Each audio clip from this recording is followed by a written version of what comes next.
sponsor acara hari ini. Yang pertama ada dari Dokter Gigi Hajah Muslina Yulia Awaludin. Yang kedua adalah Shoes and Care, Ada dari Four Wave, Nom Skin Aesthetic and Wellness Center, Neosoft. dan yang terakhir adalah PT Janish Lintas Data.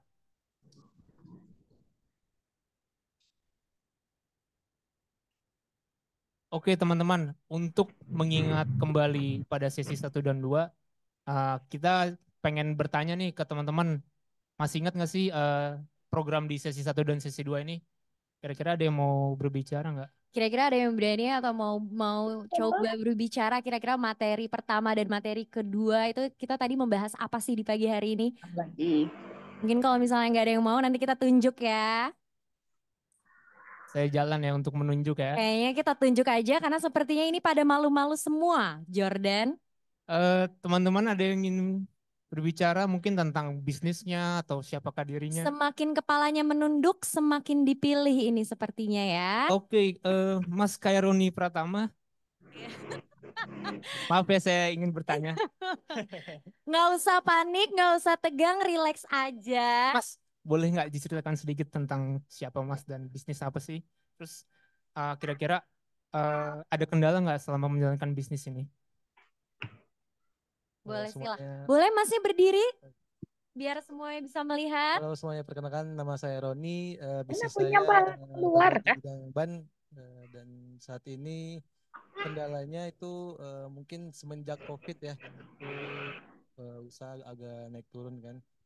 Terutama bagi orang-orang kalau di bisnis usaha kakak saya itu kayak yang bikin kendala itu kayak orang-orang yang ngutang segala macem kan. Soalnya di bisnis orang tua saya tuh masih memperbolehkan untuk ngutang gitu-gitu kan.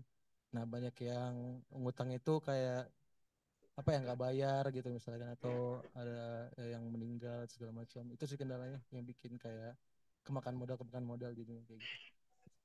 Mas. Baik, terima kasih Mas Roni. Semoga dengan ikut Smash Touristik ini bisa memperoleh jawabannya ya Mas. Amin ya rabbal Ada lagi yang alamin. ingin memberikan pendapat atau saya harus sampai Menunjuk satu-satu lagi. lagi? Coba memang tidak ada yang berani ini para ibu-ibu dan bapak-bapak yang sudah hadir di sini. Hmm. Oke. Hmm. Oke lah, kita lanjut saja ke sesi karena sepertinya sudah pada malu-malu semua ya. Langsung. Sudah Mbak Monica harus kerja belum? Oke Belum. teman-teman, kita akan memasuki ke sesi yang terakhir nih. Tapi ada yang sedikit berbeda nih dari sesi pertama dan sesi kedua tadi. Kira-kira apa sih Yas yang membedakannya? Oke, jadi di sesi ini itu kita akan langsung berbincang-bincang dengan Ini dua langsung. narasumber, dua pembicara. Nah, tema sesi ini tuh kayak smash turistik banget. Karena temanya adalah kepemimpinan dan UMKM di masa depan. Sesi ini penting banget nih sih karena ini merupakan kunci sukses dan berkembangnya sektor UMKM. Naikin lah di Karena chat sektor hadir UMKM ini lah, tidak belum akan bisa lepas hadir. dari good leadership. Gitu teman-teman. Dan di sesi ini kita akan dipandu oleh moderator kedua, yaitu Bapak Yudo Anggoro, Director of Center for Policy SBM ITB. Bapak Yudo ini juga merupakan dosen di SBM ITB Kampus Jakarta. Oleh karena itu kami mengundang Bapak Yudo untuk dapat memimpin jalannya sesi ini. Kami persilakan Pak.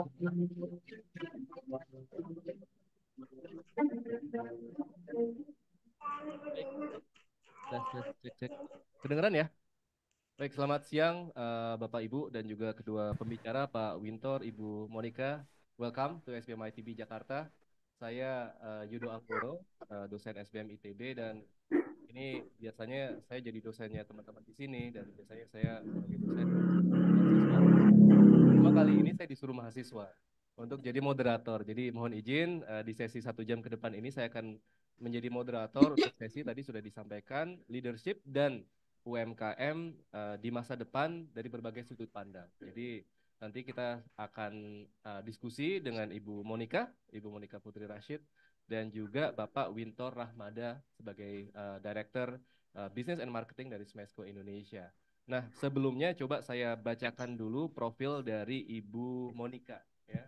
Ini saya ingat di tahun 2018 mungkin Bu Monica.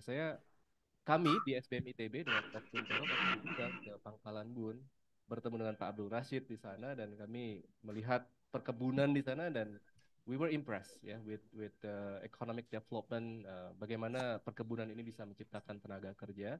Nah, Ibu Monica ini adalah beliau saat ini sebagai CEO ya dari Klinik Bisnis atau Abdul Rashid Foundation. Nah, kalau kita lihat riwayat pendidikan beliau dari SD, SMP, SMA, beliau mendapatkan pendidikan di luar negeri di Family School Singapore. Kemudian juga untuk bachelornya dari Business Law, Bond University Australia. Nah, sebelum saya undang Ibu Monica untuk hadir ke depan menemani kami semua di sini, katanya ada video ya, ada video 10 menit betul ya? Ada video 10 menit tentang klinik bisnis ini. Silakan dari teman-teman panitia kita saksikan short video dari klinik bisnis.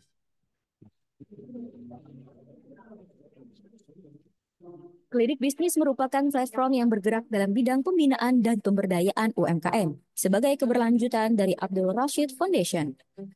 Berkomitmen untuk membantu masyarakat luas, membina dan mengembangkan UMKM, menguatkan peran UMKM dalam membangun perekonomian, menciptakan para entrepreneur muda, dan memberikan pelatihan lewat program-program yang inovatif. Adapun program-program yang Klinik Bisnis telah jalankan, di antaranya orientasi klinik bisnis atau OKB, kelas klinik bisnis atau KKB, Ngopipreneur, kelompok hebat 26 atau KH26, klinik bisnis festival atau KBF. Orientasi klinik bisnis atau OKB merupakan rangkaian brainstorming kewirausahaan terhadap mitra klinik bisnis berbasis motivational building. Kelas klinik bisnis atau KKB merupakan kegiatan pembelajaran yang bertujuan untuk memberikan materi tentang kewirausahaan, juga strategi pengembangan usaha, lewat beragam topik diantaranya business development, marketing, branding, finansial, dan ekspor. Ngopipreneur merupakan momen silaturahmi bersama mitra UMKM klinik bisnis dan juga CEO dengan agenda meet and greet juga presentasi produk. Kelompok Hebat 26 atau KH26 merupakan salah satu program unggulan klinik bisnis tahun 2023 yang secara khusus ditujukan untuk membina secara langsung para penggiat UMKM daerah di seluruh kabupaten se-Kalimantan Tengah. Program ini membawa misi untuk memberi manfaat bagi UMKM di daerah agar mampu berkembang lebih luas, guna mengangkat potensi produk UMKM serta mendorong pertumbuhan ekonomi dan masyarakat. Klinik Bisnis Festival atau KBF merupakan event tahunan klinik bisnis yang menggabungkan kegiatan entertain dan stand expo UMKM binaan klinik bisnis.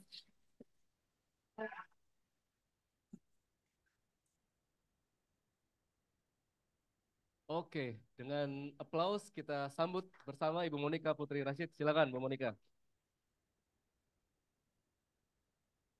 Silakan, Bu, bisa duduk di tengah. Silakan. Silakan, Ibu. Oke, saya langsung panggil pembicara yang kedua, yaitu Bapak Wintor Rahmada. Ya, beliau saat ini adalah Director Bisnis dan Marketing dari Smesco. Tapi sebelumnya beliau ini banyak berpengalaman dalam dunia bisnis. Tadi saya sempat ngobrol banyak. Beliau mengembangkan bisnis, kemudian menjual berbagai produk, kemudian mengekspor berbagai produk juga. Tapi yang juga menarik, beliau adalah juga dosen, ya, mengajar marketing ya Pak ya, mengajar marketing di Sekolah Tinggi Pariwisata Bandung. Beliau mendapatkan pendidikan di Magister Marketing Manajemen Pajajaran University dan juga Sekolah Tinggi Pariwisata Bandung untuk S1 beliau. Kita sambut dengan meriah Bapak Wintor Rahmada. Silakan.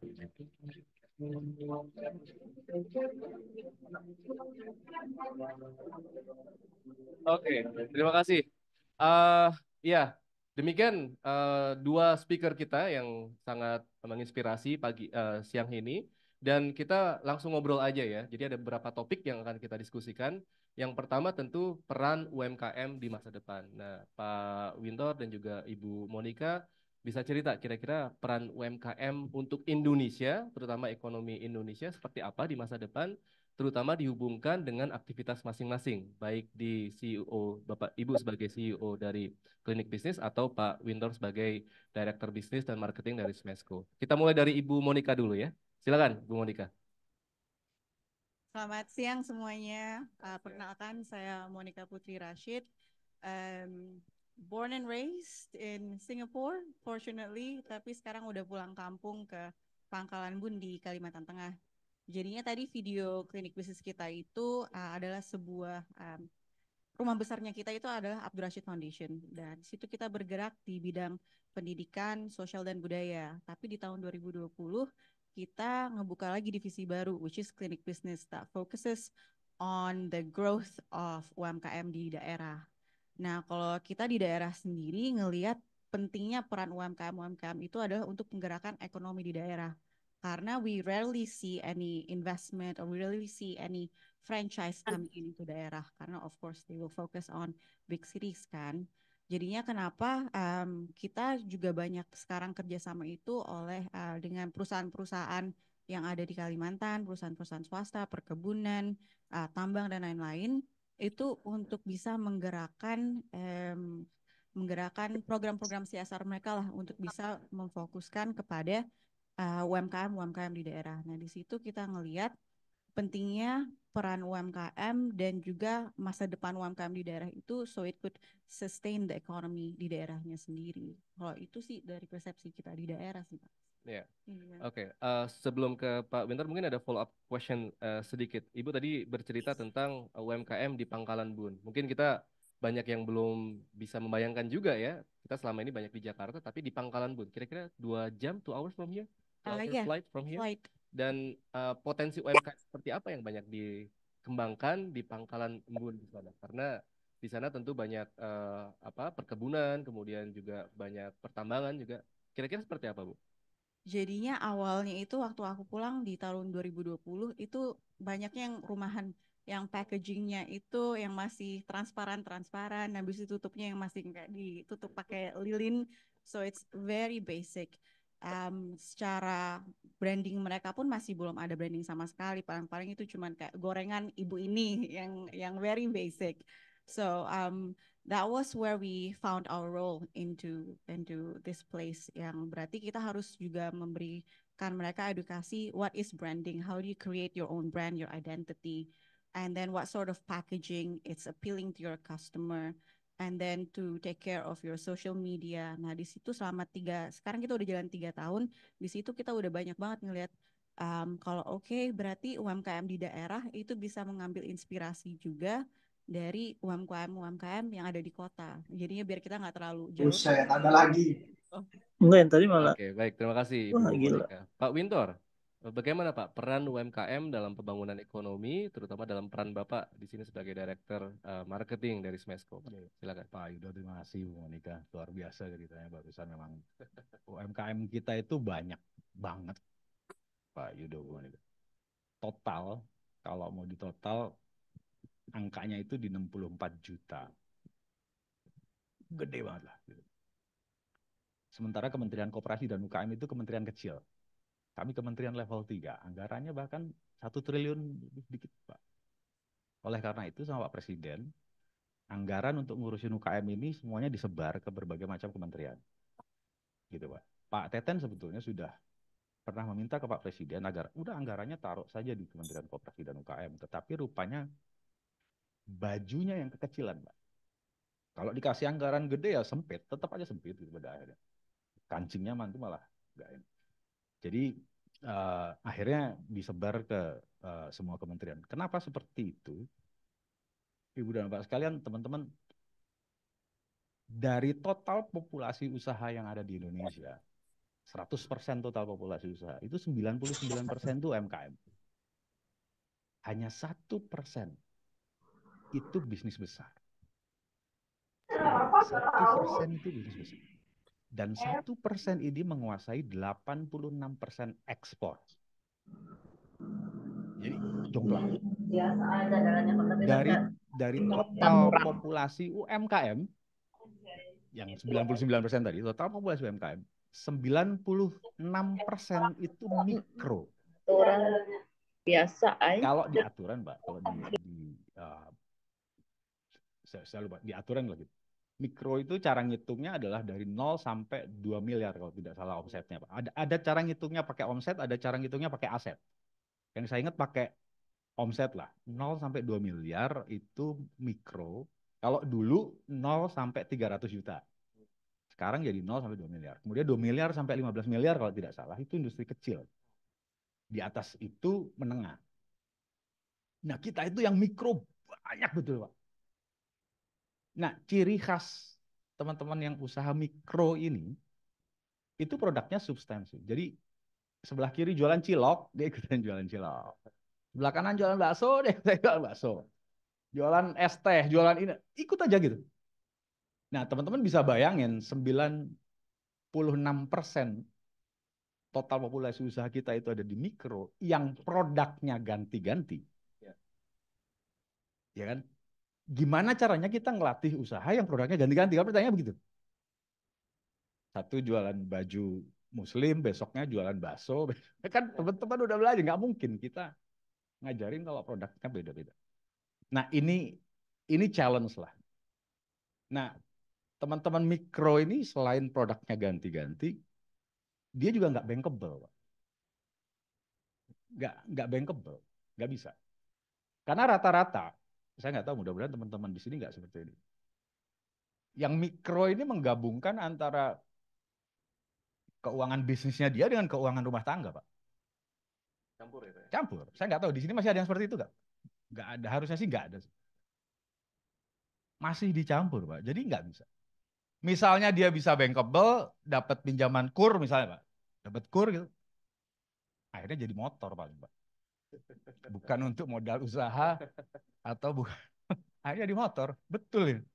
Kemarin kami baru evaluasi kur. Itu ada yang buat renovasi rumah, ada yang buat beli motor, beli mobil, Pak. Gitu. Padahal kur ketika pandemi kemarin, Pak Tetan mengusulkan presiden dan disetujui, Pak. Itu kuota kur itu diperbanyak dari 300 triliun sekarang jadi 450 triliunan, Pak. Dan sekarang sampai dengan 100 juta itu nggak perlu kolateral. Jadi nggak perlu jaminan. Ya, teman-teman mau pinjam ke bank pakai kur 100 juta, di bawah 100 juta nggak perlu jaminan.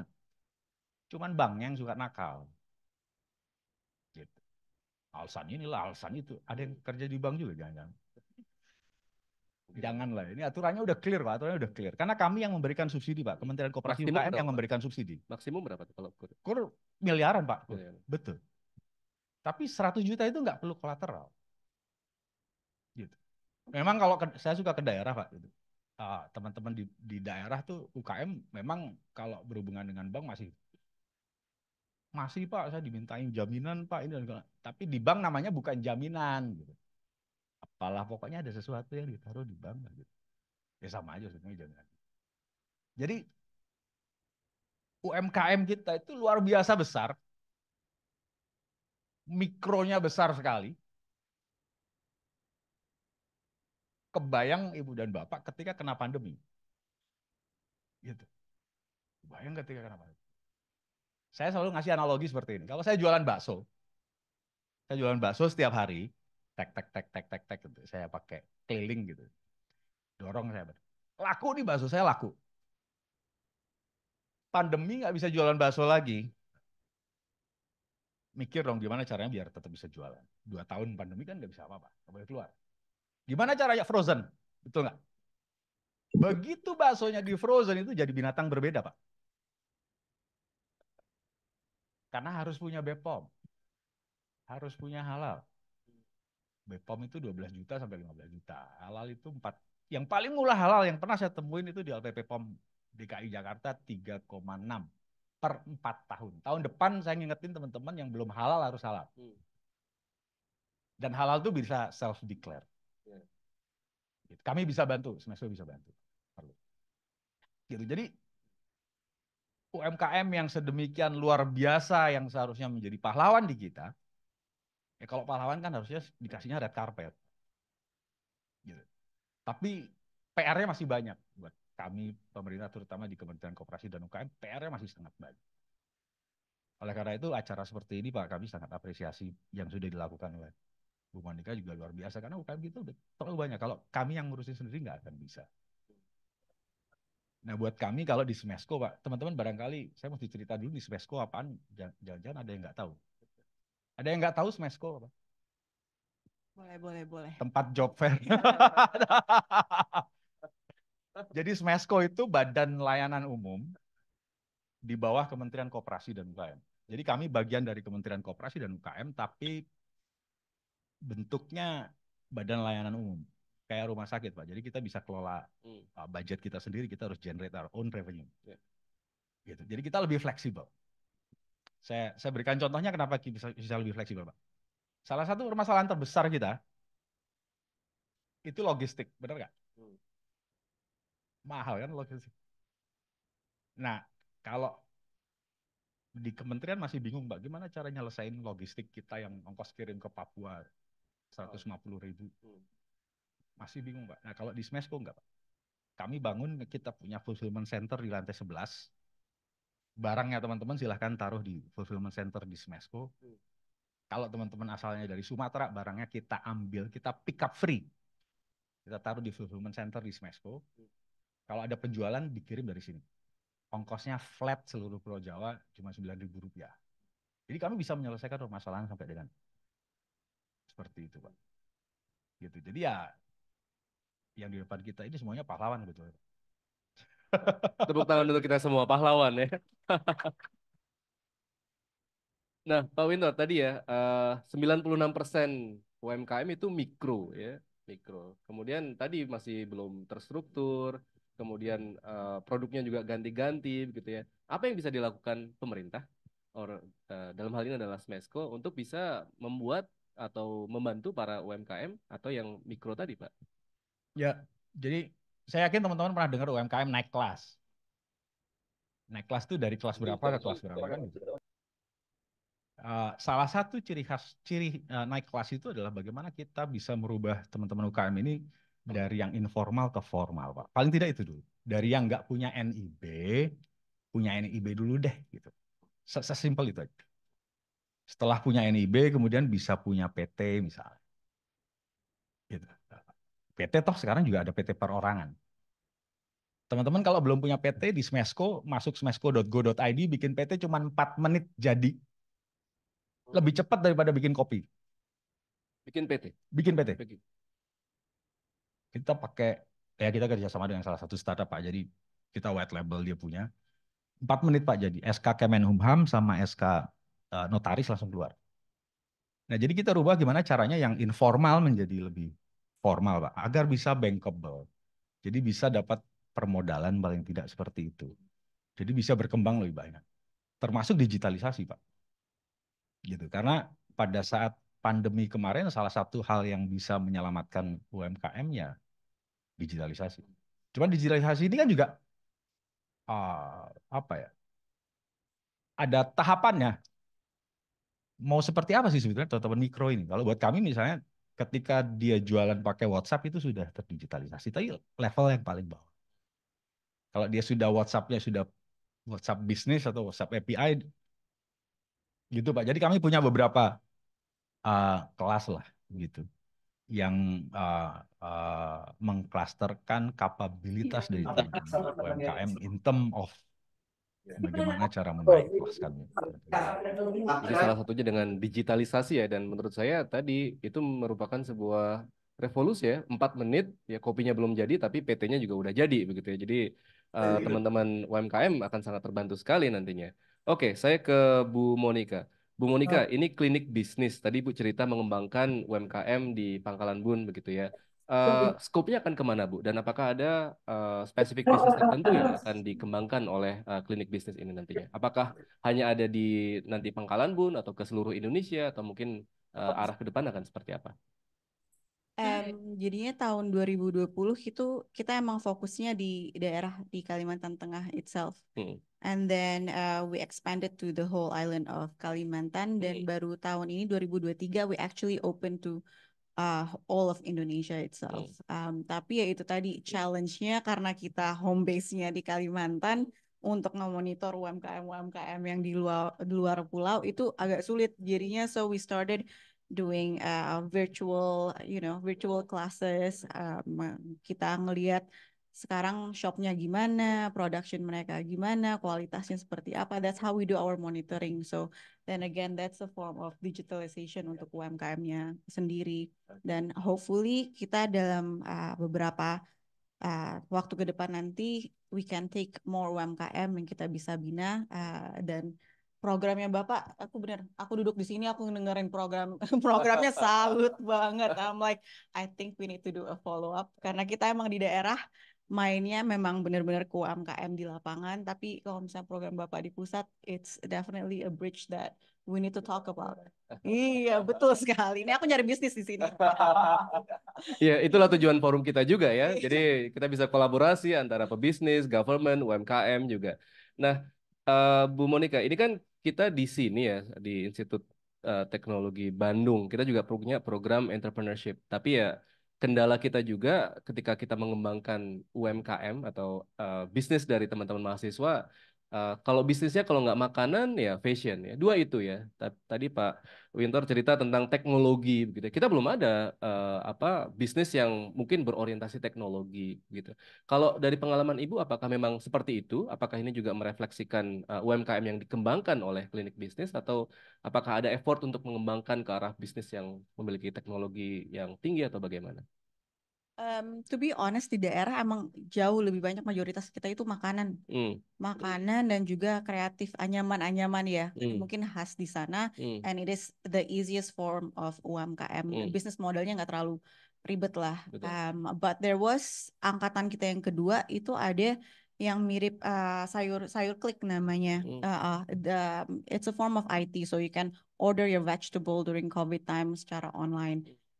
Jadinya nggak menutup cuman karena di daerah-daerah, bukan berarti there's limited industries that's available. It depends on the owner itself. What sort of ideology do you want for your business, and is it a sellable business or is it not? Okay. Salah satu tantangan atau one of the obstacles ketika sebuah institusi seperti Klinik Bisa ini mengembangkan UMKM adalah government. So how is your experience dealing with the government? Is there any difficulties? Is there any suggestions? Saya ada di sebelahnya loh Pak. Ya, makanya sengaja tuh. Gimana Bu kira-kira? Ya, kita sih syukur-syukur aja di daerah kita dapat support ya dari pemerintah. Iya, jadinya kita ada beberapa program barengan sama pemerintah di mana mereka ngebikin event and so on. Right. Pastinya kita juga di-include. Kita sih bersyukur untuk bisa memberikan nge-provide that place. Untuk perizinan juga itu nggak nyampe 4 menit, tapi ya alhamdulillah keluar juga izin-izin untuk UMKM-nya kita. So we do see that the government is putting their focus and their effort into the growth of UMKM, bukan cuma di pusat tapi juga di daerah. But you need to have a constant reminder with them. That is definitely something that you have to do. Okay, very good. Teman-teman yang baik offline ataupun online, monggo silakan kalau ada pertanyaan. Ini di layar sudah ada beberapa pertanyaan. Mungkin setelah pertanyaan saya yang terakhir ini kepada panelis, kita akan mulai go through kepada pertanyaan-pertanyaan untuk para audiens. Pak Winter, ini kalau kita melihat beberapa report begitu ya, salah satu tantangan utama dari UMKM adalah akses ke funding atau investor. Tadi Bapak juga cerita 90% of the UMKM atau micro itu unbankable. So how will government deal with this problem? Kalau pemerintah kan kita menyediakan KUR lewat perbankan, tetapi kan masih banyak sebetulnya pendanaan yang lain, gitu Pak. Sekarang visi sudah mulai melirik ke UKM Pak. Sudah banyak venture capital yang melirik ke bisnis offline. Fintech sudah banyak Pak. Crowdfunding yang investment crowdfunding itu sudah banyak. Fundec atau BizShare itu bisa dipakai. Gitu. Jadi permodalan itu bukan satu-satunya obstacle yang terlalu besar sebetulnya. Ketika opsi yang lain sebetulnya banyak. Kalau emang tidak serak dengan bank konvensional, syariah juga ada. Kalau nggak serak dengan perbankan, ke koperasi juga bisa. Tapi kalau koperasi kan close loop. Harus anggotanya dia baru bisa mendapatkan lending. Jadi sebetulnya opsinya sudah sangat banyak Pak. Tinggal teman-teman UKM ini mau ngambil yang yang sebelah mana? Biasanya memang kalau ditanya UKM itu masalahnya apa sih sebetulnya? Ada dua, Pak. Satu marketing, pemasaran. Yang kedua modal. Ini dari tahun 70, 60 pasti itu, Pak. Marketing, teman-teman UKM datang ke Smesco, Pak, tolong kami dibantu dong pemasaran. Kalau nggak modal, pemasaran modal. Di Instagram Smesco itu banyak sekali pertanyaan mengenai tolong dibantu modal. Sayangnya kami nggak bisa membantu modal. Tapi kami bisa mengakses memberikan akses ke perbankan yang memang gitu. Rata-rata sih hanya karena lack of information tadi yang saya sebutkan, Pak. Jadi mereka takut. Udah kebayang dulu kalau ngurus KUR itu susah. Padahal harusnya enggak, Pak. Gitu. Ya, jadi bukan tentang lack of investor atau lack of pemodal, tetapi memang lack of effort atau juga lack of information, begitu ya Pak Wintar ya. Baik, oke, Bapak dan Ibu, kita langsung coba ke para penanya di sini. Di sini saya lihat sudah ada beberapa pertanyaan. Untuk yang offline, ini ada dari Pak Reza. Ada Pak Reza di sini? Mungkin boleh langsung ditanyakan Pak Reza. Silakan. Ini ke mic ya. Ini saling komen. Silakan Pak Reza, itu ada standing mic.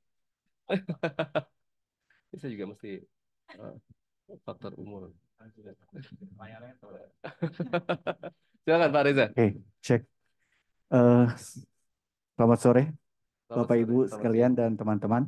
Mohon izin, sebenarnya ini tadi pertanyaan di sesi pertama, tapi saya bisa bertanya di sesi ini karena ini juga sebenarnya sangat tepat untuk bisa dibantu jawab oleh Bapak dan Ibu.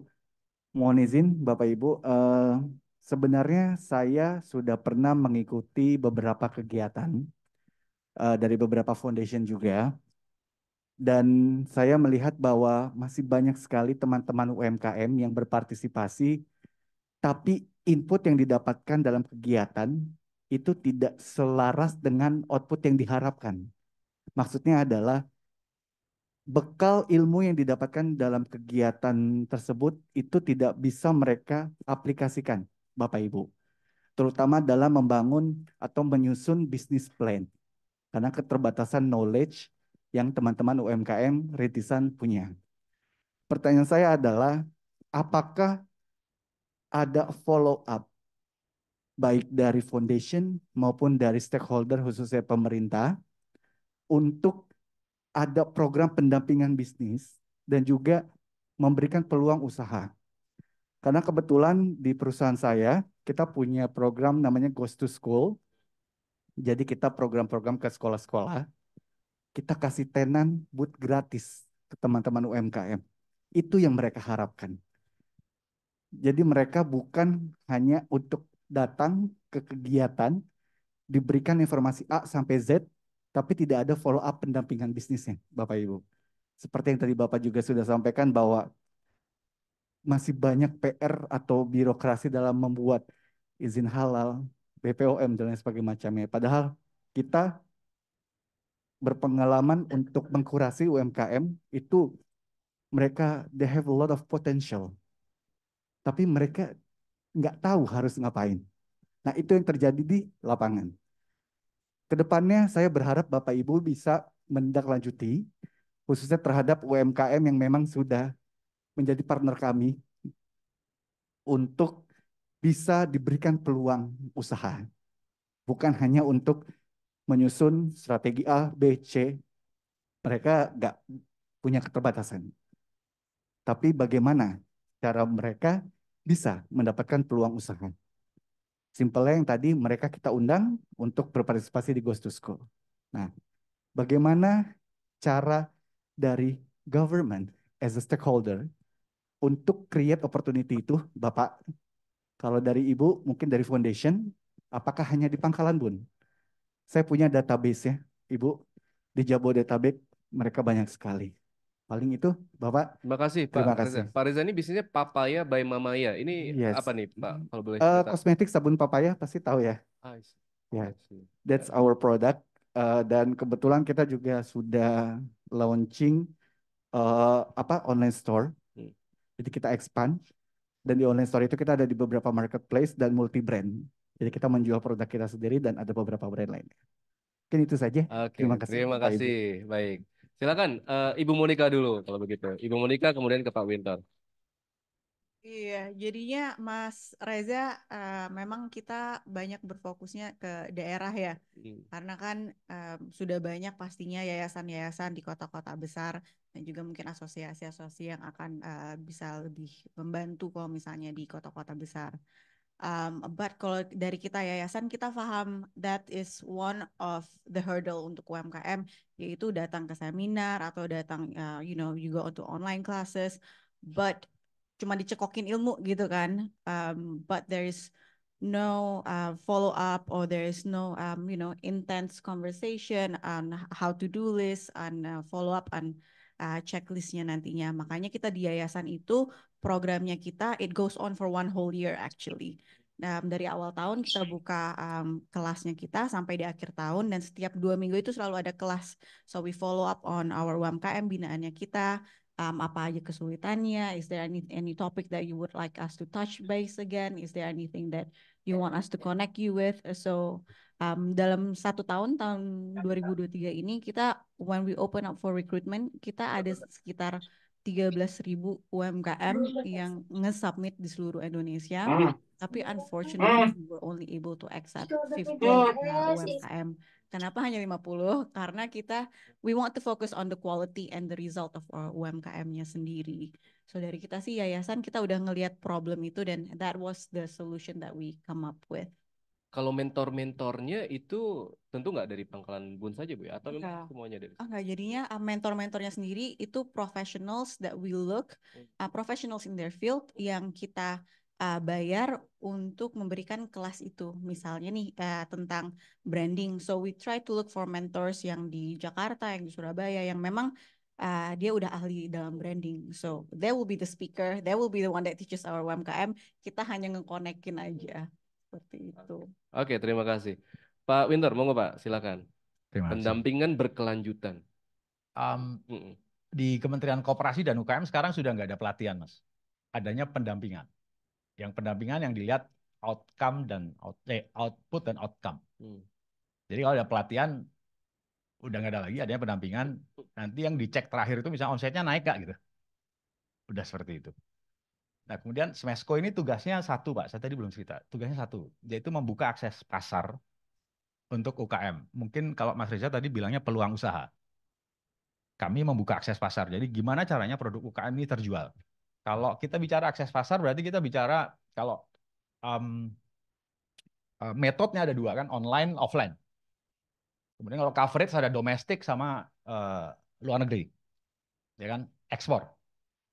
Nah kami melakukan itu semuanya. Ketika teman-teman kemarin sudah terdigitalisasi, kami banyak membantu teman-teman yang bergerak di bidang herbal dan wellness masuk ke 1.300 kimia farma apotek. Yang tidak akan teman-teman UKM ini bisa masuk sendiri. Karena barangnya dibeli putus sama kimia farma. Ada Smesco di tengah-tengahnya. Gitu. Jadi ketika pandemi, Pak Presiden sudah bilang bahwa 40% spending pemerintah itu adalah untuk UKM. Jadi teman-teman silahkan daftar di LPSE kota masing-masing. Karena 40% anggaran dari pusat sampai dengan daerah itu harus lari ke UKM. Nggak bisa nggak. Ini udah aturan. Kemudian ini ada di Omnibus Law Pak.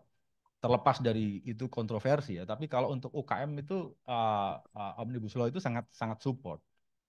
Misalnya seperti public area, tempat rest area itu 60% harus jadi tempat UKM. Gitu. Jadi peluang bisnis sudah kita buka selebar-lebarnya. Ketika pandemi yang punya daya beli itu cuma pemerintah dan BUMN, Pak. BUMN sekarang dia punya padi BUMN. Silahkan teman-teman juga daftar di situ. Bisa jadi kontraktornya BUMN. Di pemerintahan bisa lewat LPSE masuk LKPP. Dan di Smesco kami secara periodik itu mempunyai bisnis matching. Kami punya bisnis matching dengan pemerintah, dengan BUMN, bahkan kita punya sektoral bisnis matching, Pak. Teman-teman yang punya usaha misalnya alat kesehatan, kita punya business matching dengan rumah sakit seluruh Indonesia, Pak. Gitu. Jadi peluang usahanya sudah kita buka luas sebetulnya. Gitu. Tinggal teman-teman UKM mau masuk yang sebelah mana kita dorong. Kalau itu masih belum cukup juga, ayo kita ngobrol. Maunya seperti apa? Kalau kami bisa penuhin, saya akan penuhin. Seperti gini. Setiap kali ada permintaan pendampingan di daerah, Mas Reza, itu saya justru agak mengesampingkan ketika permintaan itu dari dinas. Tapi kalau dari komunitas, malah kita penuhin. Kenapa seperti itu? Karena UKM-nya dinas itu biasanya sama. Keripik, akik, batik, keripik, akik, batik. Keripik, akik. Lurik lah nambah. Gitu. Teman-teman yang jualan keripik itu kalau berinovasi dari keripik singkong jadi keripik pisang. Gitu. Sementara kita nggak bisa seperti itu terus. Gitu. Jadi yang diperlukan oleh teman-teman, terutama teman-teman komunitas yang punya common interest lah gitu. Itu kami biasanya bisa penuhin, tapi yang kami penuhin adalah untuk narasumbernya. Itu sekarang sudah kita lakukan, Pak. Jadi narasumbernya kita kirim ke seluruh Indonesia, bahkan narasumbernya komunitasnya bisa milih, Pak. Saya mau yang ini, gitu. Nanti yang ini kita bawa ke situ. Tapi pelatihannya kami nggak bisa menyediakan di hotel, Pak, terlalu mahal. Kan tadi saya bilang kementeriannya kecil.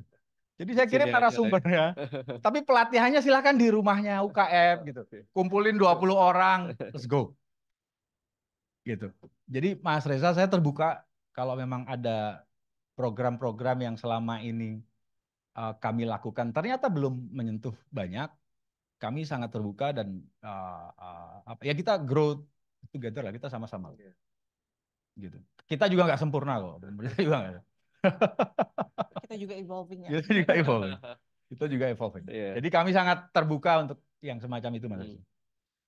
Tapi ya fenomena keripik, akik, batik itu juga kita temui di ITB, Bapak Ibu ya. Jadi jangan berkecil hati, Pak. Jadi tidak hanya bahkan di ITB yang katanya Institut Teknologi pun keripik, akik, batik begitu ya. Jadi nah, ini pada irony Pak, actually. Sebetulnya keripik, akik, batik nggak apa-apa. Bahkan tempe pun nggak ada masalah. Tapi kasih teknologi. Betul, betul. Karena at some point, Pak, at some point itu UKM itu dia akan mengalami stagnasi. Naik gitu, kemudian kan gitu kan. Nah, entrepreneur ya. Naik, bangkrutnya 3 kali kalau kata Pak Ciputra. Naik, bangkrut gitu terus habis itu naik nih, begitu naik dia akan stagnan. Kan pasti akan stagnan. Nah ini stagnan ini hanya bisa di breakdown, Pak. Satu dengan teknologi, yang kedua dengan berjejaring, Pak. Gitu, jadi harus ada teknologi. Tempe pun harus teknologi, keripik pun harus teknologi. Semua harus kita pakai teknologi. Oke, teknologi dan juga jejaring ya. Jadi Bapak Ibu, jejaring itu penting ya. Making new network every day it's very important. Oke, saya lanjut ke pertanyaan berikutnya. Kalau tadi offline ya, kemudian sekarang saya ke online. Tapi Bapak Ibu yang mau tanya juga nanti siapkan pertanyaannya. Ini ke online, ini biasanya gimana? Ngomong sendiri atau saya bacain aja nih? Ini dari Mbak ya, Anggunia. Ya, Mbak Anggunia dengar? Kalau mau ngomong sendiri langsung silahkan, bisa unmute mikrofonnya. Oke, saya bacakan aja kalau gitu ya. Di sini Mbak Anggunia online, manfaat UMKM menjadi formal selain untuk kepentingan permodalan bank. Apalagi ya Pak, manfaat UMKM menjadi formal. Kenapa harus formal Pak? Sebagai wawasan bagi UMKM yang mungkin tidak tertarik atau punya strategi lain selain pendanaan bank. Jadi maunya mungkin nggak formal terus begitu ya. Kira-kira seperti apa nih Pak Winter? Ini sepertinya untuk Pak Winter. Ya, sebetulnya Pak, saya itu selalu percaya kalau setiap bisnis itu unik. Jadi kita nggak bisa maksa juga. Banyak teman-teman UKM yang kita tawarin kur, tapi nggak mau karena ya sudahlah, orang kita sudah segini saja sudah cukup gitu. Itu banyak yang seperti itu. Kita sudah kuasai market domestik saja sudah cukup. Seperti itu, Pak. Dan kita kan nggak bisa maksa. Hanya ketika teman-teman mikro ini, teman-teman UMKM itu beralih menjadi formal, Pak. Peluang usahanya menjadi terbuka lebih lebar. Gitu. bisa masuk ke pemerintah, bisa masuk ke BUMN, masuk supply chain-nya, Pak. Kemudian paling tidak terdaftar. Karena program pemerintah kan base-nya itu berdasarkan NIB. Sekarang ini wali data UKM seluruh Indonesia itu dibebankan kepada Kementerian Koperasi dan UKM. Kami sekarang punya sekitar 9 juta, masih 9 juta, Pak. Data UKM yang terkumpul, yang kita dashboarding, kita agregat di Kementerian Koperasi dan UKM.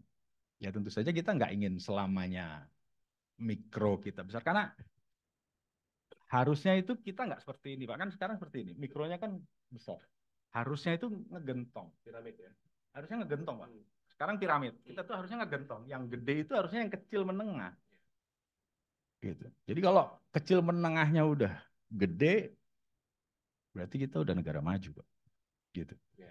Jadi mudah-mudahan kita bisa mewujudkan tadi ya. Jadi bentuknya bukan piramid tetapi ngegentong tadi kita lihat Pak Winter. Just curious, Bu Monica, apakah ada KPI Bu? Misalnya tadi pendampingan, kemudian mentoring. Apakah ada KPI sampai sejauh mana si UMKM under your stewardship ini bisa selesai begitu? Sampai batas mana? Apakah ada target-target tertentu? Iya, jadinya throughout the whole year, usually we break it down to 3 quarter, so every trimester itu we do an evaluation with them, progresnya mereka sudah sampai mana, dan kalau memang mereka perlu investasi or like funding, itu kita persilahkan untuk mereka bikin proposal, some sort of a business proposal, what investment do they need, is it for their capex or their opex, dan waktu mereka memberikan kita presentasi, when we evaluate them, and okay, I think you're good enough, let's go bring you to banks, atau ayo kita kenalin sama perusahaan-perusahaan lokal yang dimana kita bisa bantu dari program CSR mereka dan lain-lain. So there is certain target for our UMKM to achieve, and if they are looking for investment, they need to do their bookings. Begitu.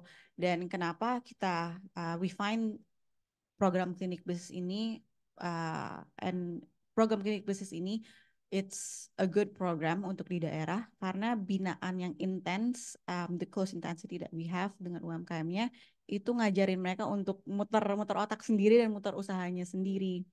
So we will continue on with our program dan kita berharapnya sih lebih banyak lagi UMKM di daerah yang akan join dengan programnya kita. Because to be honest, it is free of charge. The class is free of charge, untuk jadi binaan kita juga free of charge. So we hope that what we are doing will inspire more foundations atau association to come up with the same program as us.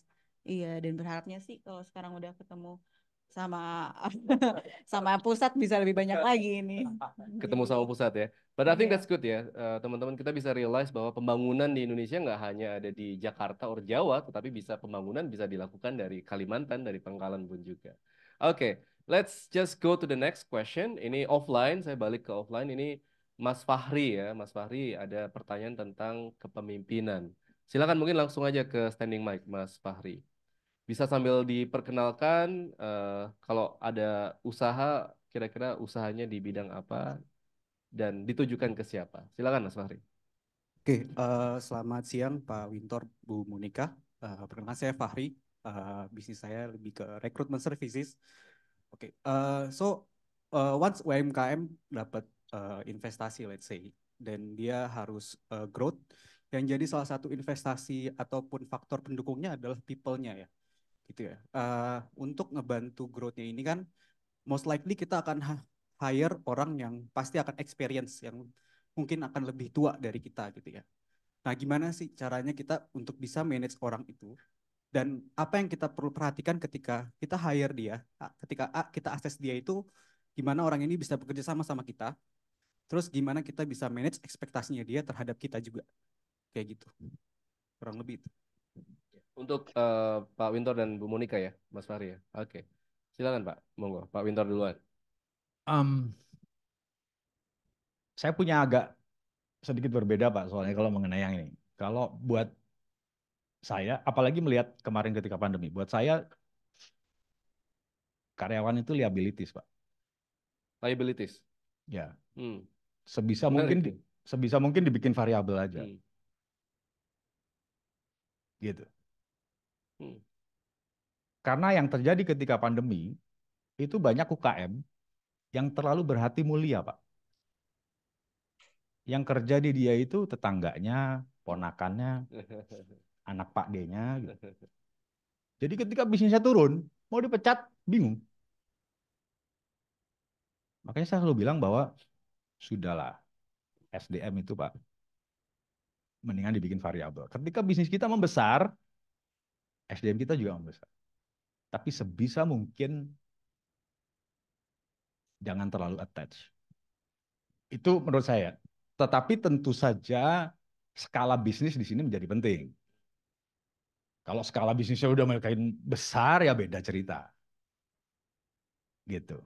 Nah, yang kedua, saya selalu bilang gini, teman-teman UKM itu terkadang terlalu cinta sama produknya, Pak. Cinta banget sama produknya itu. Padahal jangan. Yang harus dicintai itu transaksinya. Jangan produknya. Gitu. Produknya gede, udah nggak ada yang beli, buang aja. Maksud saya gitu. Bikin produk baru. Cintai transaksinya. Cuannya aja udah, gitu, Pak. Bottom line-nya. Cuan udah titik. Bahkan kalau sampai ekstrim, Pak, saya mohon maaf. Saya selalu bilang gini, ada beberapa, saya juga nemuin banyak Pak, ada beberapa UKM yang visinya, ini UKM masih kecil, visinya udah mau nyelamatin dunia gitu Mas. Udah ada Ultraman di situ Pak yang nyelamatin dunia maksud saya gitu. Udah kita mikirnya cuan aja gitu Pak. Jadi apa darah UKM itu kan memang ada di Fulus gitu. Jadi apa ya fokus di cash flow kalau saya bilang. Saya punya bantal gitu, saya tulis, saya taruh di kantor saya Pak. Positif, happiness is positive cash flow. Gitu. Ini penting menurut saya. Bukan positive valuation ya, positive cash flow. UKM mikirnya cash flow aja. Semua yang jadi cost cut. Sebisa mungkin begitu. Gitu Pak. Jangan terlalu banyak attachment ya Pak ya, berarti ya. Too much love will kill you katanya kan. Oke, silakan Bu Monica, bagaimana Bu? Actually have quite the opposite. Nanti teman-teman yang menilai sendiri nanti ya, yang mana yang Iya. kira-kira cocok dengan teman-teman. Iya. Oh enggak Bu? No, I mean it's completely right ya Pak. Tergantung dengan skalanya kan. But if you're in a position in which you can hire professionals in their field, ya silahkan monggo. Karena you can't be smart at everything. You can't be skillful at everything. So you hire the people that's good at their job to make sure that they bring in the input and the growth into your usaha.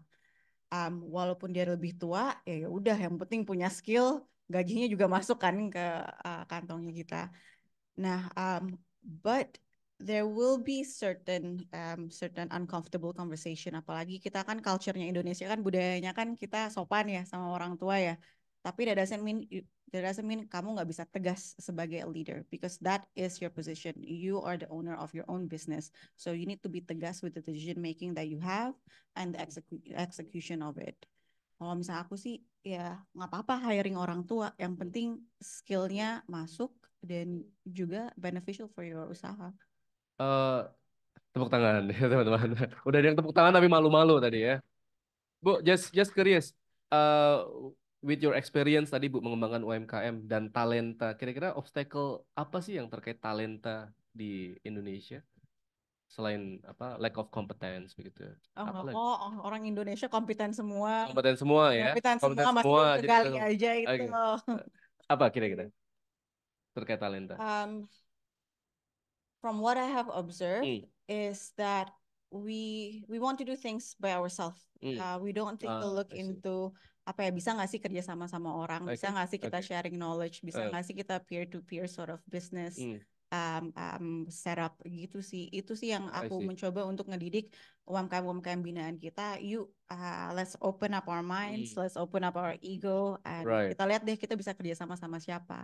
Let's network, let's build relationship. Okay, very good. Itu sih. Saya jadi penasaran ke Mas Fahri tadi ya. Your business is talent scouting ya tadi ya. So what are the obstacles Mas? Talent scouting di bidang apa kalau boleh tahu? IT.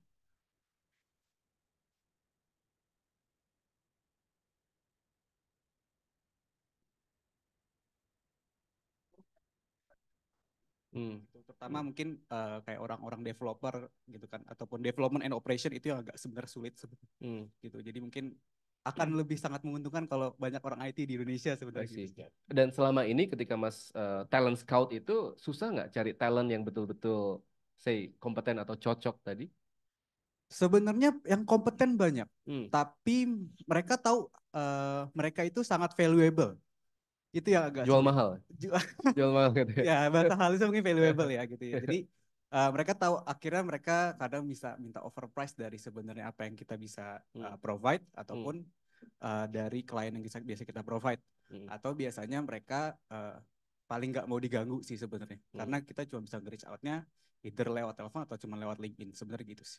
Oke, jadi scoutnya dari situ ya. Oke, very good. Thank you so much, Mas Fahri. Oke, let's go to the next question. Ini offline lagi ya. Ini offline lagi dari Mas Calvin atau Pak Calvin. Ya, ada? Nah, monggo silakan Pak. Ini pertanyaannya agak-agak makro tentang GDP. Ya, tentang GDP dan prediksi bahwa Indonesia nanti akan menjadi top 3 economy in the world. Silakan. Mungkin cerita dulu Mas Calvin dari mana dan apa ini. Halo, tes. Hello, greetings everyone. My name is Calvin. So actually I'm partner with Fahri. Saya partner sama Pak Fahri, Pak. Saya lagi ngebuat perusahaan executive search, by the way. Berkarir. Yes, it's Berkarir. me. Yeah. Oke, awesome. Berkarir. Oke. So ya, salam hormat juga Pak Yudo, my ex dosen juga di sini. Because I'm from NTR 20, Pak. I see. Terus untuk Pak Wintor dan Bu Monika, sebenarnya pertanyaan saya gini. Jadi kita tahu di Indonesia itu kan GDP-nya itu mostly di SME ya kalau nggak salah. Mostly di SME, dan kita di 2040 kan diprediksikan menjadi top 3 biggest GDP in the world kan. Terus tadi sempat bilang Pak Wintor kalau kita tuh di ekonomi Indonesia tuh piramid banget kan, buat ini banyak banget di bawahnya. Dan kita tuh pengennya kan kayak Pak Winter tadi pengennya yang rada kayak tabung ya istilahnya. Itu kira-kira buat ngebikin dari piramid jadi tabung itu boleh tahu nggak katalisnya selain teknologi apalagi sih Pak? Dan mungkin gimana caranya misalkan kita dari UKM terus pengen coba enter the market, terus mau ngelawan big fish market yang udah lama di sana gitu loh, dengan mungkin experience dan juga orang-orang yang sudah lama berkecimpung di market situ paling. Yep, I think that's it. Tapi Mas Calvin sendiri percaya nggak Indonesia will be the top 3 largest economy in the world by 20? I believe Pak. You believe ya? Believe, And we are en route to go that way ya? Yep. Oke, very good. Oke, silakan dari Pak Winter dulu. Saya termasuk yang optimis, Pak. Optimis ya, Pak ya? Kita punya consumer boom itu ketika pendapatan per kapita kita naik dari 1.000 ke 3.000 kalau nggak salah. Yeah. Sekarang kan kita di 3.004. Kita kan aim ke negara maju itu 6.000 biasanya kalau lebih Pak, 12 ribuan kalau nggak salah Pak. Nah kita aim ke sana. First consumer booming waktu itu ketika kita naik dari 1.000 ke 3.000. Sekarang kita di 3.000. Zamannya Pak Jokowi itu sebetulnya gini, kita landai, sangat landai. Consumer booming itu waktu Pak SBY, gitu naik. Pak Jokowi landai, bukan masalah apa, kelebihannya adalah ketika landai, infrastruktur dibangun. Logistik kita perbaiki. Jadi kami percaya betul bahwa ini sebentar lagi akan, despite dengan yang terjadi sekarang, sebentar lagi kita akan ada consumer boom yang kedua, naik dari 3.000 ke 6.000 atau 7.000. Sekarang tinggal siap apa enggak. Jadi change drivernya udah ada. Kita nggak ngomongin hanya teknologi, tetapi juga environment, Pak. Gitu. Memang kita sudah diarahkan untuk ke arah sana. Ya, to be honest sebetulnya, kalau kita bicara digitalisasi dan UKM kan kita sepakat tadi cara naik kelasnya salah satunya digitalisasi. Nah, transformasi digital di negara kita ini kalau Pak Teten nyebutnya itu masih terlalu autopilot, Pak. Terlalu didominasi oleh private. Kalau private kan mikirnya profit.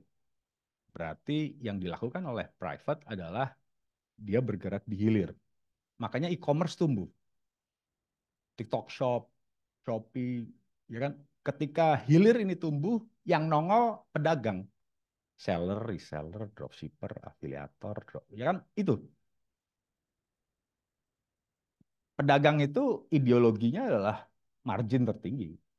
Afiliator ideologinya adalah komisi tertinggi. Konsumen ideologinya adalah harga termurah.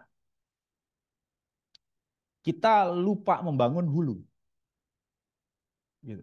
Kita lupa mendigitalisasi hulu. Cina itu hulunya berhasil dengan sangat luar biasa. Rumahan dikasih ini Pak, mesin. Jadi digitalisasi di Cina itu tidak hanya di hilir tapi kita hanya di hilir. Gitu. Nah, sekarang ini terus terang kita sedang mencoba untuk mengarahkan ke hulu. Sudah ada banyak startup yang di hulu sebetulnya. E-Fisheries kemarin baru unicorn. Kita berharap nanti dari Bandung ada Elefarm, ada Evermost, ada banyak startup yang luar biasa yang mudah-mudahan bisa menolong teman-teman kita di hulu, Pak. Termasuk Broiler X yang ada di Jogja. Gitu. Jadi setelah ini kita akan fokus, kemarin kita perbaiki sedikit Pak ekosistem yang ada di hilir, TikTok Shop kita regulasi sedikit. Nah kemudian sekarang kita akan fokus ke hulu. Karena kalau yang jualan ada, produknya nggak ada, percuma juga Pak. Gitu sebetulnya. Kita mesti hulu sih. Gitu. Jadi ini hilirnya dibenerin dulu begitu ya Pak. Dan ini menurut saya menarik ya, karena Pak Wintor punya insight bahwa we are going to experience the second, apa tadi Pak istilah, consumer boom ya. Kapan kira-kira Pak? Mungkin 1 atau 2 tahun ke depan. Ya 1 atau 2 tergantung tahun ini lagi ya. nanti gimana kita Kita berharap pemilunya aman, damai begitu ya, dan tentu pro bisnis buat kita semua. Oke, Ibu Monica, bagaimana Bu? Indonesia menjadi top 3 economy, and what do you think about that? I think if the amount of UMKM itu bisa di-sustain dan bahkan lebih banyak lagi, yes, definitely.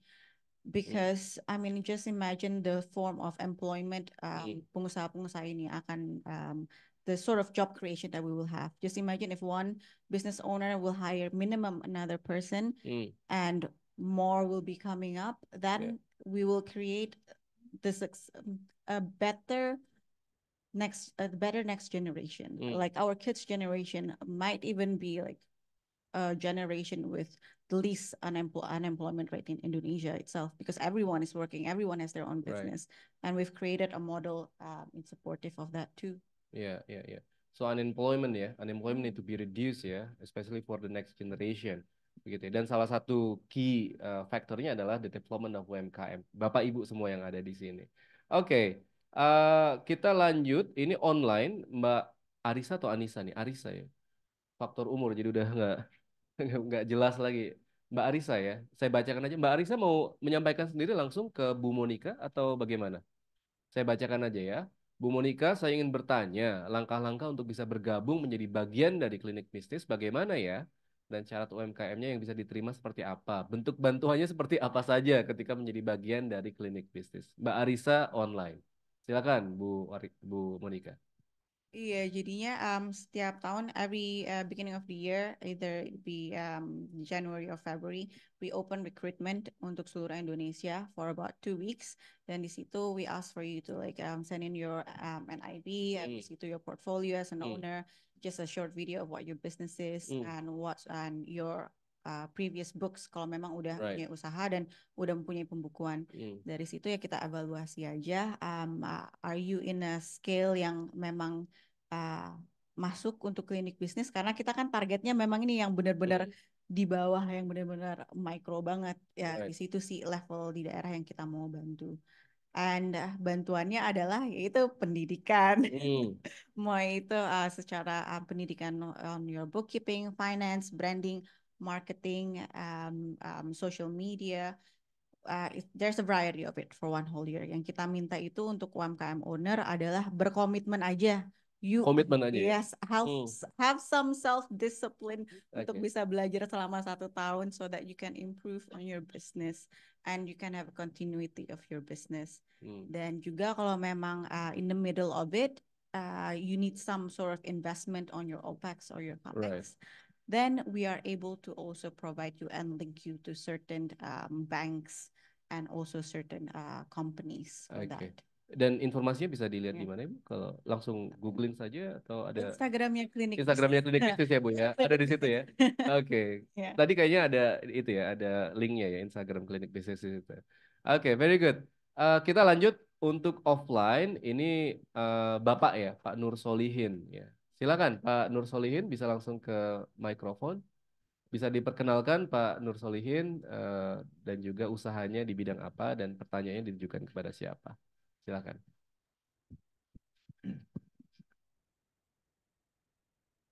Baik, Assalamualaikum warahmatullahi wabarakatuh. Waalaikumsalam. Selamat siang, teman-teman dan Bapak Ibu narasumber. Mungkin yang ingin saya tanyakan sebelumnya, saya perkenalkan diri. Nama saya Nur Solihin, saya saat ini mahasiswa aktif di IPB University dan saat S1, ini S2, Mas? S2 pasca S2 ya, sarjana. pasca sarjana ya. Dan untuk bisnis yang saat ini saya sedang jalani adalah bisnis kuliner tapi berlokasi di Jambi, tempat asal saya di Sumatera. Alhamdulillah. Untuk pertanyaan pertama mungkin saya ajukan kepada Bapak Wintor. narasumber. Pak Ya, Wintor. pertanyaannya, oh dihapus ya. Untuk pertanyaannya, mungkin bagaimana cara kita dari komunitas yang tergabung dari beberapa UMKM di daerah untuk dapat menggandeng pemerintah dalam melaksanakan event yang kita inisiasi sendiri dan agar tidak menimbulkan gesekan karena sudah ada beberapa regulasi yang berjalan di tengah pemerintah dan UMKM yang sudah ada di daerah tersebut. Karena kami sadari bahwa di Jambi sendiri kita dari gabungan UMKM sudah sering melaksanakan beberapa event yang tidak bekerja sama dengan pemerintah namun menyedot animo masyarakat yang jauh lebih tinggi. Namun dengan modal dan juga tempat ataupun beberapa pelaku usaha yang kita rekrut dan kita kurasi sendiri seperti itu. Nah, yang saya ingin tanyakan tadi, bagaimana cara kita untuk menggandeng pemerintah. Dan untuk Mbak Monica, di Jambi sendiri, banyak sekali perusahaan internasional bahkan yang besar namun belum mungkin untuk bisa membuat semacam foundation untuk bisa merangkul UMKM. Namun untuk dana CSR sendiri sejauh ini hanya diperuntukkan untuk pembangunan ataupun memperbaiki infrastruktur. Nah, apakah mungkin jika kita dari UMKM mengajukan proposal ataupun untuk mengajukan semacam ide kepada perusahaan internasional untuk dapat mengeluarkan dana untuk merangkul UMKM yang ada di daerah. Terima kasih. Oke, terima kasih Mas Nur Solihin. Dan bisnisnya di Jambi. Kita butuh bisnis-bisnis seperti itu ya di berbagai daerah di Indonesia. Pak Wintor, silakan Pak. Menggandeng pemerintah. Ini saya punya pandangan yang sedikit berbeda lagi Pak. Sebetulnya semakin tidak melibatkan pemerintah semakin bagus Mas. Iya, bisa mandiri itu paling bagus. Smesco tujuannya, ibu-ibu dan bapak sekalian, adalah mencetak UKM yang mandiri. Bukan UKM yang bergantung ke pemerintah. Bisa ikut pameran ke luar negeri tapi harus dibayarin pemerintah, percuma Mas. Gitu. Jadi sebisa mungkin acara itu menurut saya ya mandiri. Tanpa ada keterlibatan pemerintah. Ketika membutuhkan sesuatu dari pemerintah, baru bilang. Tetapi pemerintah itu kan dia membuat programnya itu 1 tahun sebelumnya. Ya sama kayak big companies kan. Gitu. Jadi nggak bisa tiba-tiba kita di tengah jalan, oh besok acara kita seminggu lagi kan nggak bisa. Gitu. Bahkan kami di Smesco, kami membuat acara tanpa budget Smesco. Full sponsor. Gitu.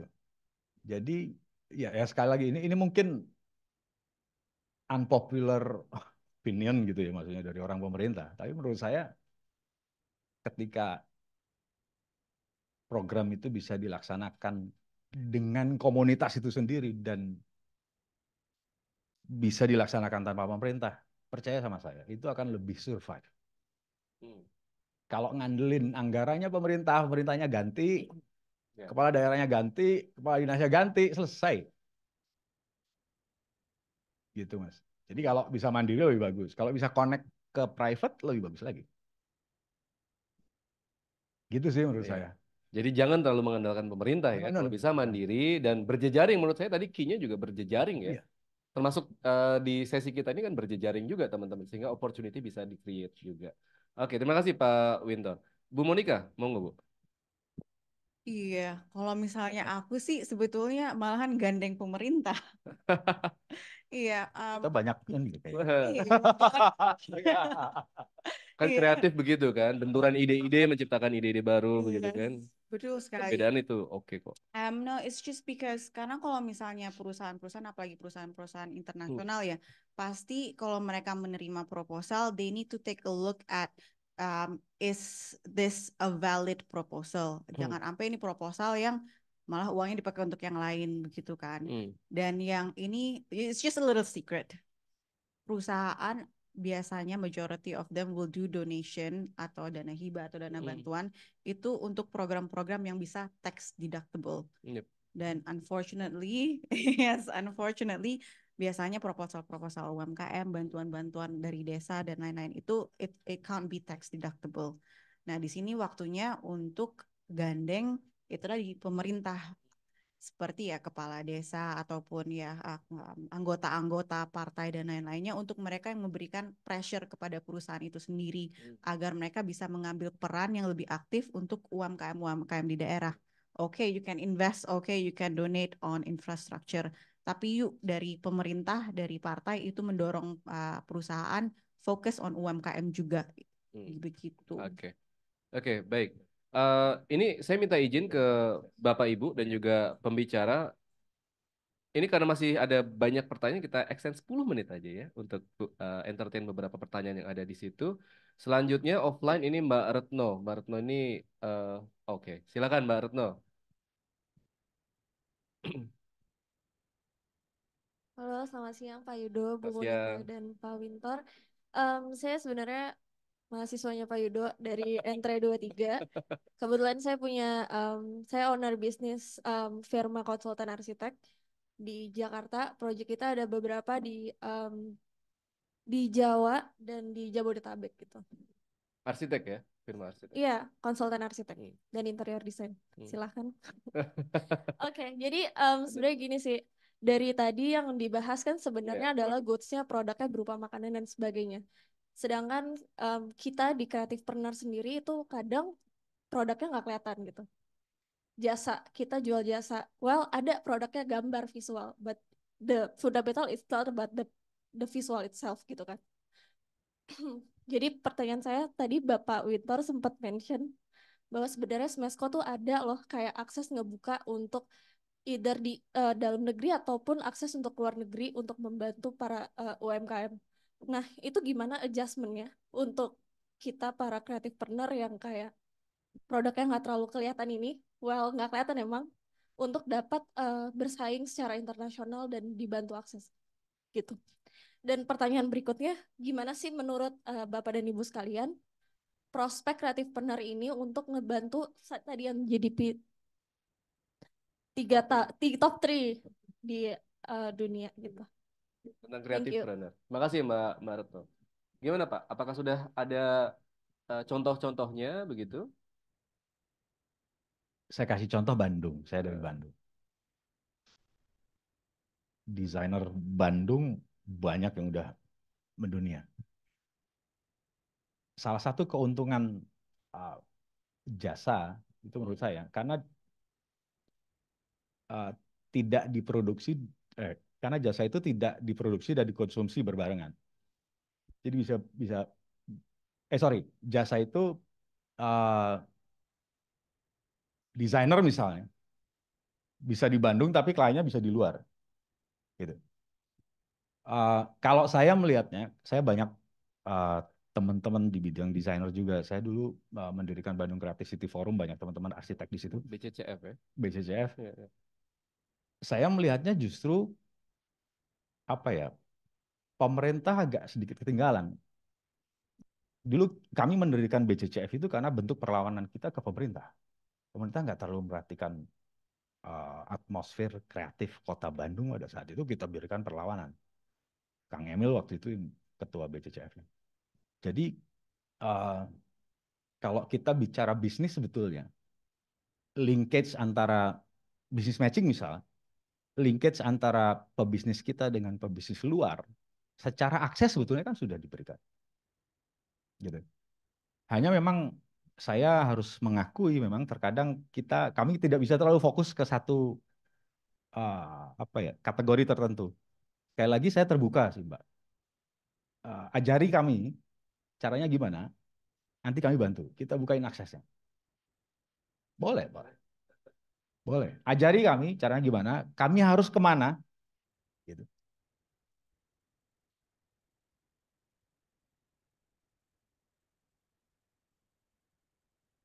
Oh ya.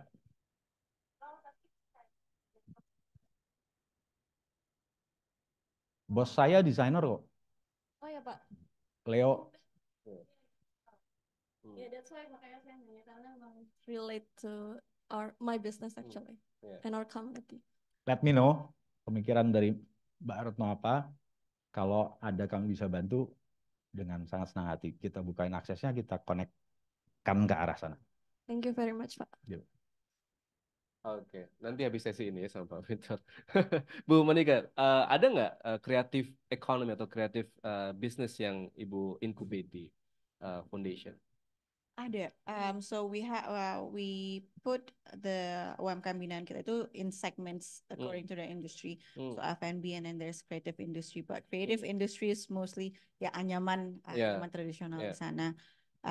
But there's this UMKM kita yang dimana angkatan pertama dan sekarang itu dia udah she's able to create jobs di mana dia mendidik beberapa kampung untuk membantu dia untuk membuat produknya.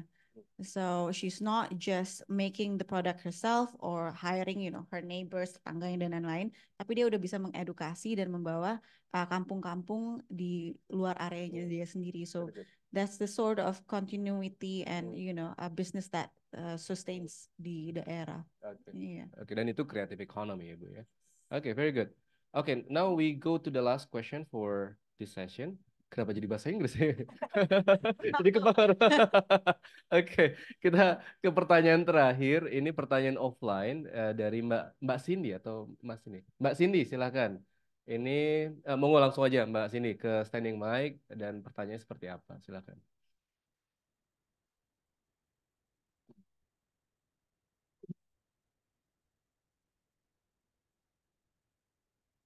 Tes.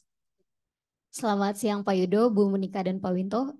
Izinkan saya bertanya. Oh, sebelumnya perkenalkan saya Cindy, muridnya Pak Yudo juga dari GM17.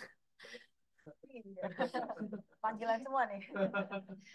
Baik, di sini saya ingin bertanya tentang tantangan bisnis di daerah yang sebelumnya belum pernah kita datengin atau belum pernah kita sentuh. Jadi saya kebetulan akan merilis bisnis saya di tahun depan itu di bidang pendidikan anak berkebutuhan khusus, yang dimana nanti long term goals-nya itu akan ada di seluruh Indonesia. Nah, di sini yang akan saya tanyakan adalah bagaimana caranya kita bisa survive dan bisa diterima di daerah-daerah yang belum pernah kita datangin atau belum pernah kita tahu sebelumnya, seperti itu Bapak dan Ibu. Karena memang di setiap daerah sendiri kan punya regulasi yang berbeda-beda dan begitu pula dengan investor-investor yang ada di sana, seperti itu. Terima kasih. Ke Mbak Monica dulu deh kalau begitu. Silakan. I mean, Cindy, your business is such an honorable business model. It seriously is. Pasti, to me, I would advise you to do your research dan pastinya banyak banget anak-anak muda yang is already well aware this is a very good social program that you will bring. Dan coba deh cari, local communities, association, and whatever not di daerah itu dan bisa kerjasama untuk kamu. So at least you have the product, you have the program, and you know it's a good program. Dan kamu megang mereka yang ada di daerah sana, and you teach them how to implement that program, how to execute that program, so that they have an understanding and also the same standard of the program as yourself. Gitu, and they will be passionate about it because that is what they do. Baik, terima kasih Bu Monica. Pak Winter, silakan.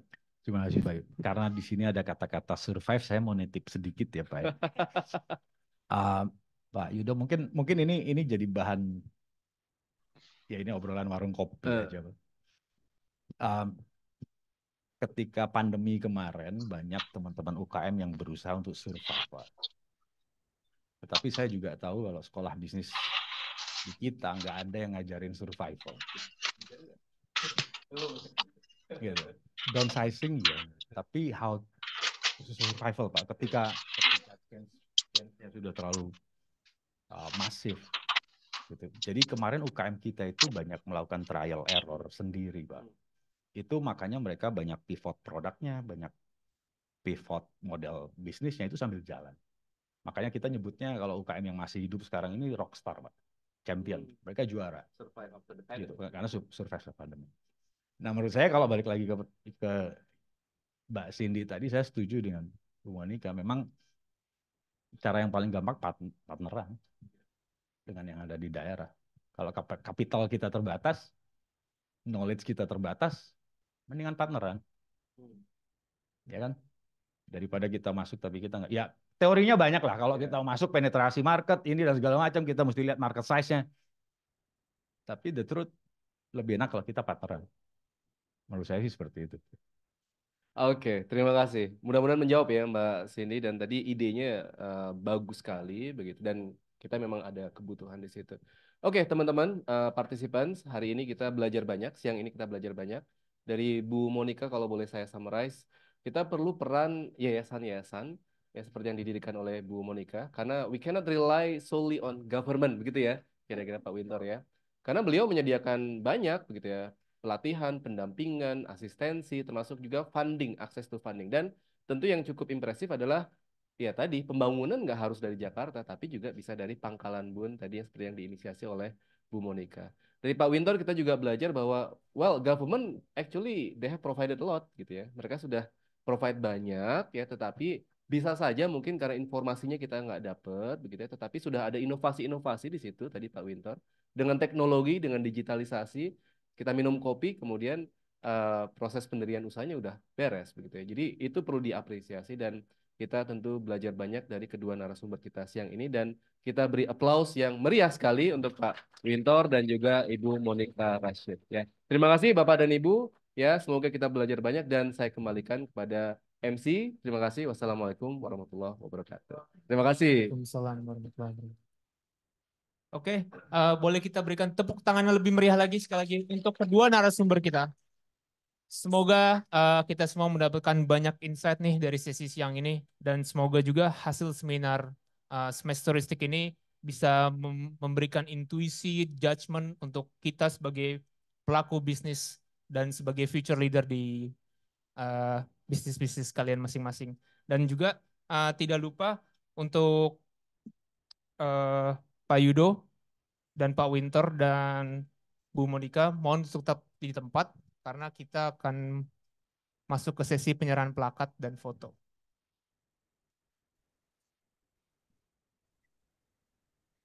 Boleh teman-teman panitia untuk...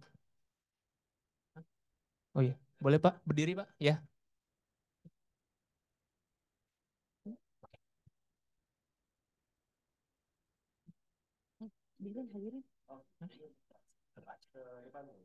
Hadirin, kita saksikan bersama penyerahan plakat yang diserahkan langsung oleh Bapak Yudo Anggoro kepada Bapak Wintor Rahmada, Direktur Business and Marketing at Smesco Indonesia.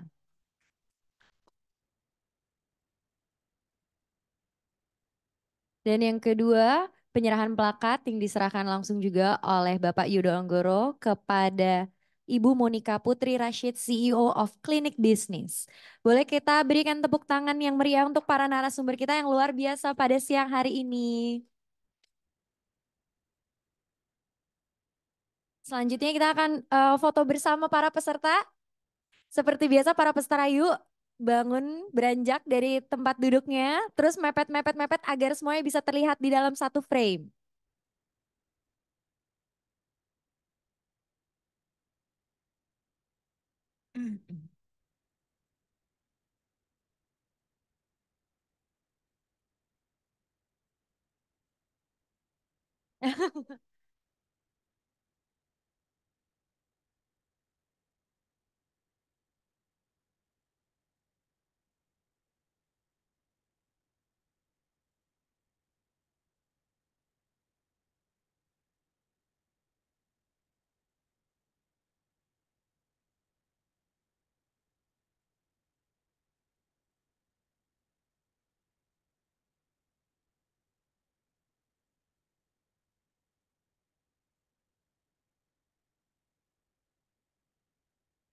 Terima kasih kepada Pak Yudo, Pak Wintor, dan Ibu Monica. Silakan kembali ke tempat duduknya masing-masing. Sekali lagi, dari kami ingin mengingatkan bahwa terdapat booth di depan pintu, yaitu booth dari Neosoft, di mana Neosoft adalah aplikasi point of sales dan manajemen sistem yang dibuat khusus untuk klinik estetika. Teman-teman bisa mendapatkan berbagai macam fitur yang bermanfaat seperti Electronic Medical Record atau EMR, proses transaksi penjualan, stok barang, data pasien, digital receipt, dan masih banyak fitur menarik lainnya. Untuk teman-teman yang berminat,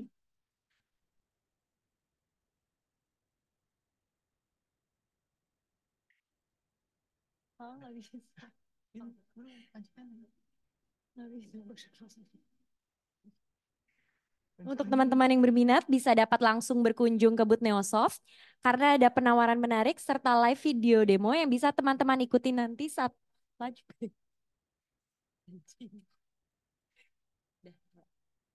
Teman-teman, tadi pagi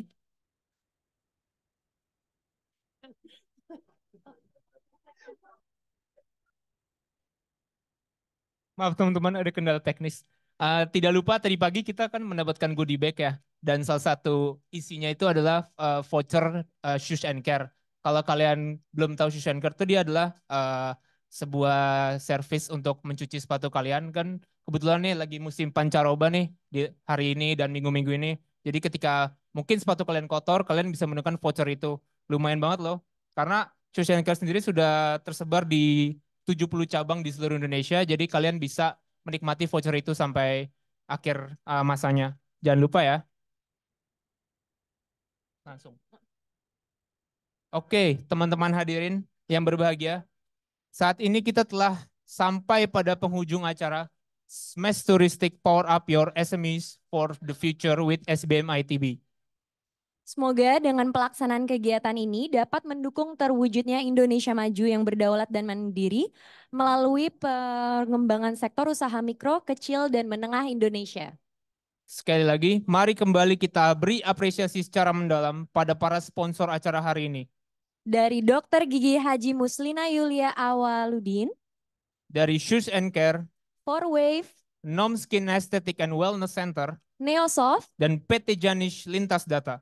Terima kasih juga kami ucapkan kepada teman-teman peserta yang sudah menghadiri acara Smash Touristic 2023, baik secara online maupun offline. Dan sebelum teman-teman pulang, dari panitia nanti akan membagikan sertifikat, jadi dimohon untuk tidak pulang terlebih dahulu dan untuk tetap stay di tempatnya masing-masing.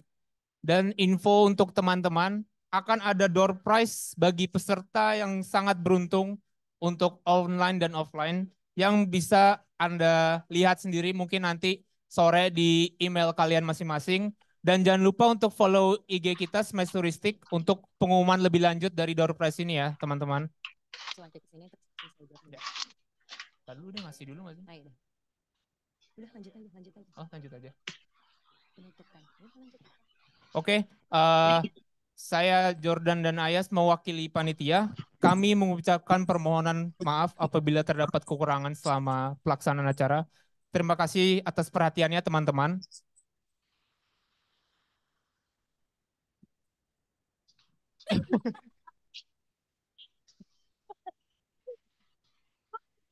Terima kasih Zoom.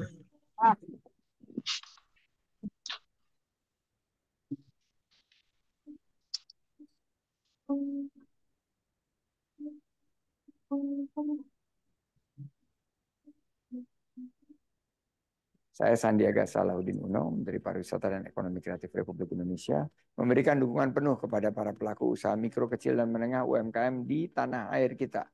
Smash Touristic 2023, Power Up Your SMEs for the Future.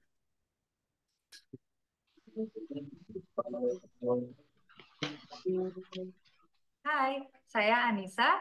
Saya adalah mahasiswa MBA SBM ITB. Saat ini saya sedang mengelola usaha saya yang bergerak di bidang peternakan, khususnya peternakan ayam broiler. Kendala yang saya hadapi saat ini adalah bagaimana saya mengelola usaha saya untuk berkembang lebih optimal lagi dan juga dapat menghasilkan profit yang lebih maksimal. Serta saya juga ingin lebih dalam mempelajari bagaimana sih cara pendekatan ke investor guna untuk ekspansi bisnis saya di kemudian hari. Nama saya David Jaya. Saya sekarang mahasiswa SBM ITB tingkat akhir dan aktivitas saya yang lainnya adalah saya membantu mengelola UMKM di bidang bakery, khususnya di cookies and cake.